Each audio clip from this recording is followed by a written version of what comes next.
Assalamualaikum warahmatullahi wabarakatuh.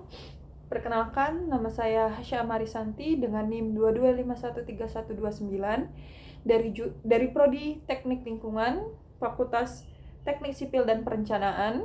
Kali ini saya akan melakukan tugas PDM yaitu sebagai penceramah. Terima kasih. Assalamualaikum warahmatullahi wabarakatuh. Alhamdulillah wa syukurillah. Mari kita panjatkan puji dan syukur kita kehadirat Allah Subhanahu wa taala yang telah memberikan kita berbagai nikmat, terutama nikmat iman, Islam dan kesehatan, sehingga kita dapat kumpul di masjid yang kita sayangi ini. Tak lupa salawat dan salam semoga senantiasa tercurah kepada junjungan kita Nabi Muhammad Sallallahu Alaihi Wasallam beserta keluarga, sahabat, dan seluruh pengikutnya hingga akhir zaman. Hadirin jamaah yang dirahmati oleh Allah Subhanahu wa taala. Dalam kesempatan kali ini, izinkan saya menyampaikan ceramah singkat yang berjudul tentang keutamaan menjaga sholat 5 waktu. Sholat merupakan tiang agama, seperti sabda yang pernah disabdakan oleh Rasulullah Shallallahu Alaihi Wasallam, yaitu sholat adalah tiang agama. Barang siapa mendirikan sholat, maka ia telah menegakkan agama. Dan barang siapa meninggalkannya, maka ia telah merobohkan agama. Hadis riwayat Baihaqi. Dari sini kita memahami bahwa sholat bukan hanya sekadar kewajiban kita sebagai orang muslim, tetapi sebagai fondasi keimanan seorang muslim. Tanpa sholat, agama seorang muslim akan rapuh.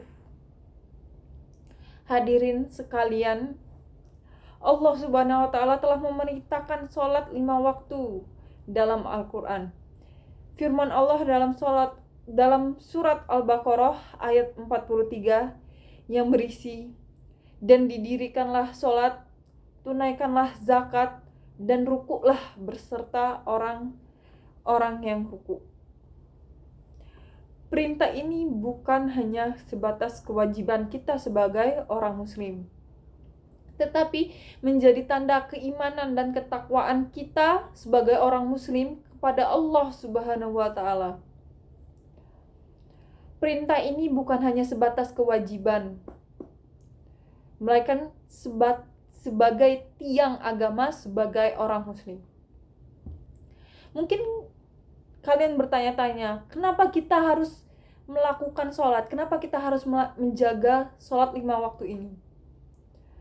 Yang pertama, alasan kenapa kita harus menjaga sholat yaitu adalah sholat merupakan amalan pertama yang akan dihisab di hari kiamat. Rasulullah Shallallahu Alaihi Wasallam pernah bersabda, amalan seorang hamba yang pertama kali dihisab pada hari kiamat adalah sholatnya. Jika sholatnya baik, maka baik pula seluruh amalnya. Jika sholatnya buruk, maka buruk pula seluruh amalnya. Hadis riwayat Tabrani. Oleh karena itu, menjaga sholat itu berarti menjaga seluruh amal kita.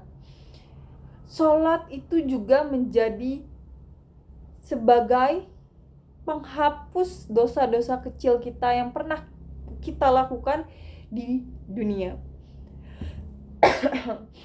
Dalam sebuah hadis, Rasulullah Shallallahu Alaihi Wasallam pernah bersabda, sholat 5 waktu dan sholat Jumat ke Jumat berikutnya adalah penghapus dosa di antara keduanya, selama dosa-dosa besar kita jauhi. Hadis riwayat Muslim. Ini adalah karunia Allah Subhanahu wa taala yang luar biasa. Dengan melaksanakan sholat 5 waktu, dosa-dosa kecil kita akan dihapuskan selama kita menjauhi dosa-dosa besar. Selama kita tidak mendekati dosa-dosa besar, maka dosa-dosa kecil kita akan dihapuskan. Selanjutnya, sholat itu juga sebagai penolong kita di dunia dan juga di akhirat. Ketika kita menghadapi masalah, seringkali kita mencari solusi dari manusia. Dan kita tuh sering melupakan Allah saat kita menghadapi masalah. Tetapi yang tidak diketahui dan diabaikan kebanyakan orang saat ini adalah solusi yang ada di masalah kita itu ada dalam sholat.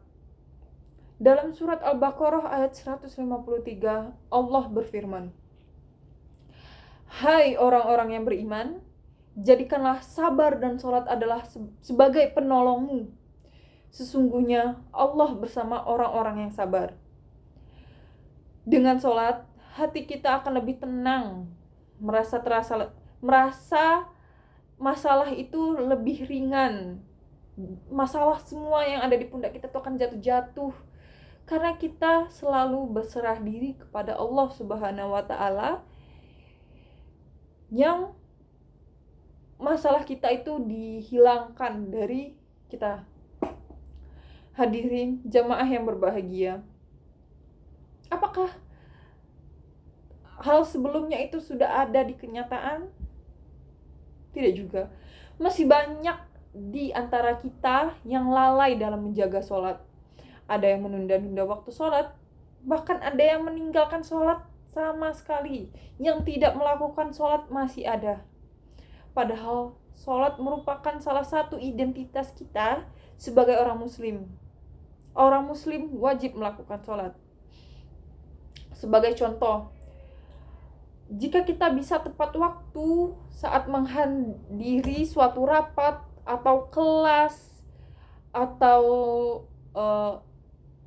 pekerjaan, kita tuh selalu datang tepat waktu, tidak pernah lalai. Jika kita terlambat sedikit saja, kita akan panik. Tetapi bagaimana dengan sholat? Kita sering mengabaikan waktu sholat, melalaikan waktu sholat, menunda-nunda waktu sholat 5 menit lagi lah atau selainnya. Bukankah pertemuan kita dengan Allah itu lebih penting dari pertemuan dengan manusia? Hadirin yang dirahmati oleh Allah, mari kita jaga sholat kita dengan baik, perbaiki kekhusyukan, tepat waktu, dan jangan tinggalkan sholat dalam kondisi apapun. Karena dalam keadaan sakit, dalam perjalanan, sudah ada tata cara sholatnya tersendiri. Jika kita belum istiqomah, mulailah dengan langkah kecil, seperti menjaga sholat tepat waktu, melaksanakan sholat berjamaah di masjid untuk para jamaah laki-laki, dan menjadikan sholat itu sebagai kebutuhan, bukan sekedar kewajiban. Insya Allah jika kita menjaga sholat kita, maka hidup kita akan tenang, keberkahan dan kemudahan di dunia, serta keselamatan di akhirat. Sebagai penutup, marilah kita renungkan firman Allah dalam surat Al-Mu'minun ayat 1 dan 2. Sungguh beruntunglah orang-orang yang beriman, yaitu orang-orang yang khusyuk dalam sholatnya. Semoga kita termasuk dalam golongan orang-orang yang menjaga sholat dengan khusyuk, sehingga kita mendapatkan keberuntungan di dunia dan juga di akhirat. Demikianlah ceramah singkat ini. Mohon maaf jika ada kesalahan dalam penyampaian. Wabillahi taufik wal hidayah. Wassalamualaikum warahmatullahi wabarakatuh.